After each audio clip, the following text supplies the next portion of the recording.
Halo sahabat, belakangan ini ramai isu pencurian data pribadi untuk pengajuan pinjaman online atau pinjol ilegal. Beberapa orang yang mengaku sebagai korban, mengungkapkan bahwa mereka tidak pernah mengajukan pinjaman dana ke pinjol, tetapi tiba-tiba mendapatkan tagihan. Data-data pribadi korban diduga telah dicuri atau disalahgunakan oknum tidak bertanggung jawab untuk mengajukan pinjaman. Lantas, bagaimana cara melindungi data pribadi agar tidak disalahgunakan untuk pengajuan pinjol ilegal?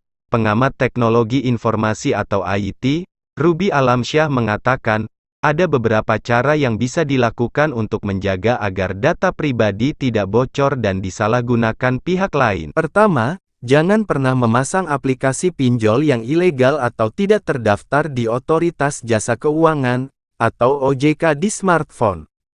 Karena apa? Kalau yang terdaftar di OJK itu semua aplikasinya sudah dicek. Dia tidak ada yang melanggar aturan seperti yang tadi. Tidak ada yang bisa menyisipi fitur-fitur semacam spyware, seperti yang tadi, kata Ruby. Ruby juga mengatakan, sekali saja aplikasi pinjol ilegal itu terpasang di smartphone, maka secara otomatis data-data pribadi yang ada di smartphone pengguna bisa diambil oleh perusahaan ilegal itu. Kedua, Ruby juga menyarankan masyarakat untuk tidak memasang aplikasi-aplikasi yang tidak resmi, atau yang tidak diketahui secara pasti developernya. Kemudian, tips berikutnya, saat memasang sebuah aplikasi, selalu perhatikan izin akses apa yang diminta oleh aplikasi tersebut.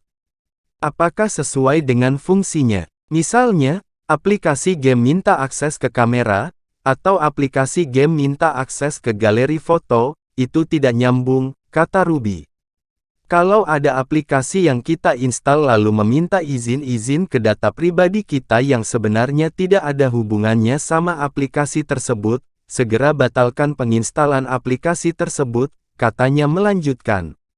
Bagaimana jika pengguna terlanjur memasang aplikasi pinjol ilegal, atau aplikasi tidak resmi, dan memberikan izin akses ke data pribadi? Menurut Ruby, jika hal tersebut sudah terjadi, maka pengguna hanya bisa berdoa dan berharap agar data pribadi mereka tidak disalahgunakan. Ruby mengatakan, kunci melindungi data pribadi dari aplikasi pinjol ilegal adalah bijak dalam memasang aplikasi di smartphone, dan selektif dalam memilih aplikasi, dan pilih-pilih aplikasi smartphone yang benar-benar resmi, dan tidak meminta izin yang di luar fungsinya, pungkas Ruby.